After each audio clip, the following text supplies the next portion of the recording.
Selamat sore. Hari ini gue mau bikin 3 video.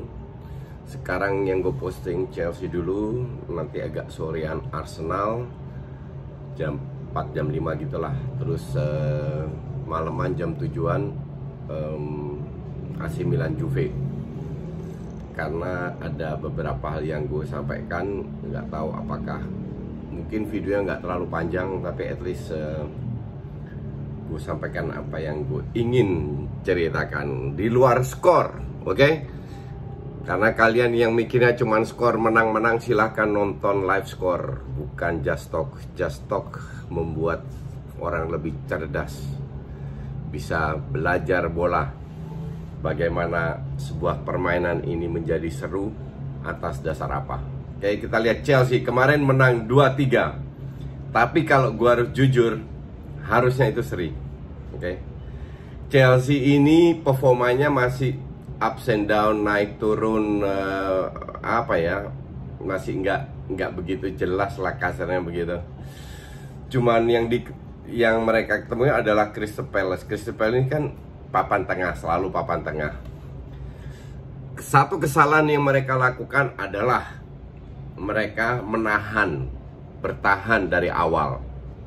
Pada saat kebobolan baru ngegas, it's too late. Gue merasa Chelsea ini memiliki kapasitas Crystal Palace ini memiliki kapasitas untuk langsung nyerang ke depan, oke? Tidak menunggu kebobolan dulu. Dan kemarin harusnya mereka nyesel, begitu banyak peluang yang mereka dapatkan. Dia suek juga sih, kena tiang segala. Kalau kita lihat golnya Giroud dan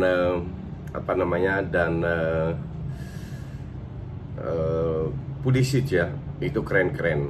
Nah, berkat siapa? Berkat Willian. Sayangnya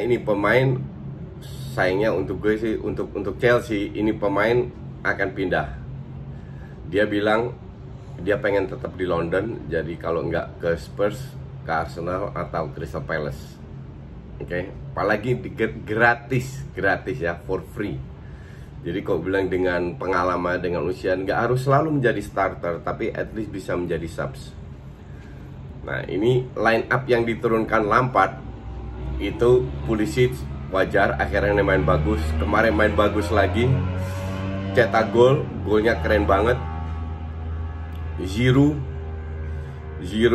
cetak gol juga bagus juga. Ini akhir-akhir ini Giroud ini mulai meningkat, makanya sama Lampard diberi kepercayaan untuk menjadi starter. Sementara Tammy Abraham diberi berapa kali kesempatan ngedrop, tapi nggak heran, this guy still young, masih sangat muda. Jadi masa depannya untuk gue sih masih cerah lah, cukup lah itu. Cuman apakah Giroud adalah striker idaman yang dipertahankan? Memang dia tetap main di Chelsea. Maksud gue, apakah dia bisa tampil konsisten untuk musim depan? Kalau Chelsea ingin menggeser Liverpool maupun City, gue bilang tidak. Tetap mereka harus datangkan seorang striker, dan kalau bisa bahkan bukan striker yang besar, tapi yang kecil. Karena mereka sudah punya Giroud yang kuat dengan bola atas, kuat non bola. Tapi tipikal kayak Gapsus, Aguero gitulah. Oke. Jadi Willian, Pedro pasti out. Mereka beli Ziyech, Werner, satu kiri satu kanan.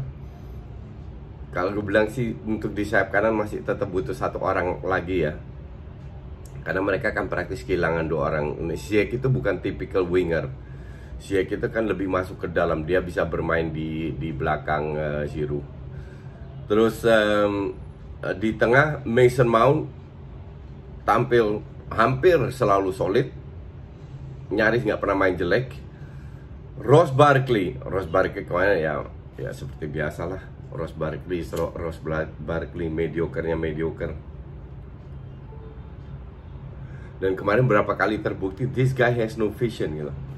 Dribbling mentok, nggak bisa ngelihat pemainnya, nggak bisa antisipasi pemain. Yang kemarin gue baca di komen, ada yang tanya apa yang dimaksud dengan visi. Sebenarnya udah gue jelaskan berkali-kali di DPI di sini, tapi akan gue jelaskan. Yang gue maksud visi itu, pemain itu kayak main catur, harus tahu pada saat gue passing ke depan, next stepnya itu kemana, bolanya itu akan kemana, dan dia harus memposisikan diri agar either bisa dipassing lagi atau bisa melakukan membackup untuk next stepnya.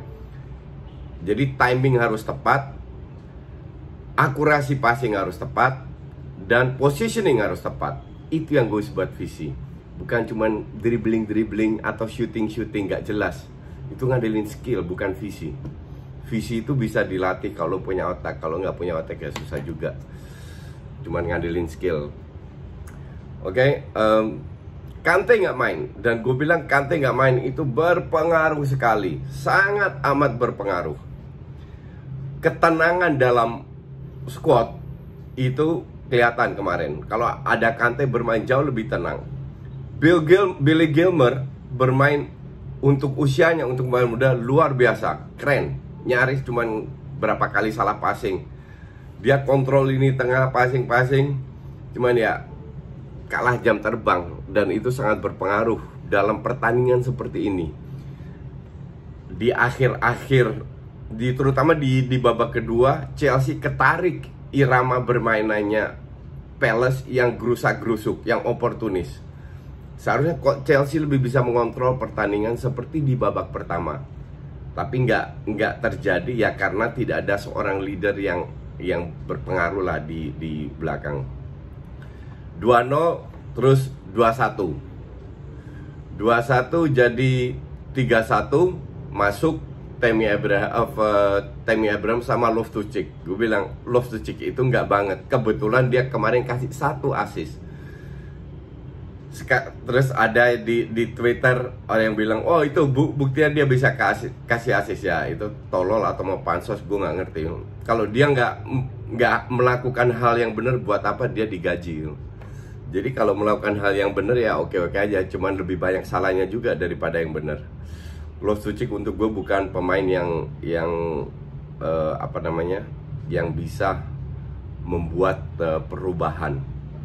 Tapi ya kalau dibanding Loftus-Cheek atau Ross Barkley ya sama-sama bapuknya. Kalau gue jadi Lampard, dua-dua ini gue buang. Titik lemah Chelsea di lini belakang, kembali lagi Reece James berkali-kali diobok-obok dari sayap kiri sama Palace. Notabene sama siapa? Van Aanholt, back kiri mereka. Ada berapa momen diajak sprint, kalah. Alonso masih mending, tapi ya udah berumur juga. Aspi sama Alonso kan udah tua. Jadi for sure back kanan gue rasa Lampard juga tahu juga nggak puas dengan kemenangan ini, yang puas dengan 3 poin doang. Tapi dari sisi permainan terlalu ups and down. Chelsea tidak bisa mengontrol pertandingan selama 90 menit lawan tim yang di bawah mereka.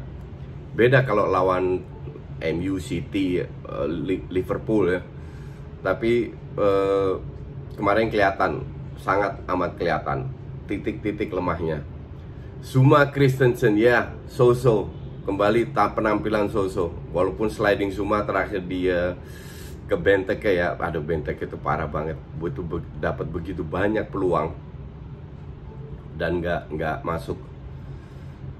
Aspi cukup konsisten. Willian, Aspi, Mason Mount, Gilmer, Pulisic cukup konsisten. But that is not enough gitu loh. Pada saat 3-1 mereka geber lagi, dapat gol yang keren. Passing dari assist dari Van Aanholt masuk. Terus ada juga yang dianulir karena itu match lain. Masuk jadi 3-2. Terus jadi tambah seru. Sampai terakhir heading kalau nggak salah ya, kena tiang. Terus berapa kali syuting ke blok dan lain-lainnya. Jadi gue bilang Chelsea ya bisa dibilang cukup beruntung. Ini Chelsea masih ada 4 match. Ini akan menjadi seru untuk tempat Champions League. MU sudah kepleset, Leicester kepleset. MU belum kepleset. Chelsea kepleset, Leicester kepleset, Wolves kepleset. Jadi tinggal MU nih, apakah bisa konsisten terus atau tidak. Tunggu MU kepleset dulu. Karena ini EPL dan masih banyak kejutan. Kemarin untuk gue juga salah satu match yang kejutan. Kedepannya gimana? Gue bilang Kante ini harus cepat balik, karena peran Kante penting. Pada saat Jorginho masuk di beberapa menit terakhir, lebih santai lagi mainnya, lebih terkontrol lah. Oke. Tapi ya gosipnya Jorginho akan dijual ke Juve, jadi Jorginho pun akan out. Apakah Lampard hanya mengandalkan Kante dan Billy Gilmour untuk masuk Champions League? Sih squad ini dengan Werner dan Ziyech sih cukup. Cuman untuk menggeser Liverpool dan City yang punya lapis dua, ya Liverpool pun harus beli banyak pemain, terutama pelapisnya. City punya banyak pelapis bagus. Gue nggak yakin Chelsea bisa. Kalau ditambah 2 pemain belakang, 3 lah, 2 center back, 1 wing back, sama 1 pemain tengah, attacking midfield kalau bisa, sama 1 winger, ya cukup banyak juga ya untuk pelapisnya. Tapi kita lihat apa yang dilakukan Chelsea. Apakah mereka, kalau mereka mempertahankan tim ini, bisa ya paling Champions League doang. Oke, sementara itu dulu. Ini langsung gue posting nanti jam 4 jam 5 gitu, gue sharein Arsenal. Thank you.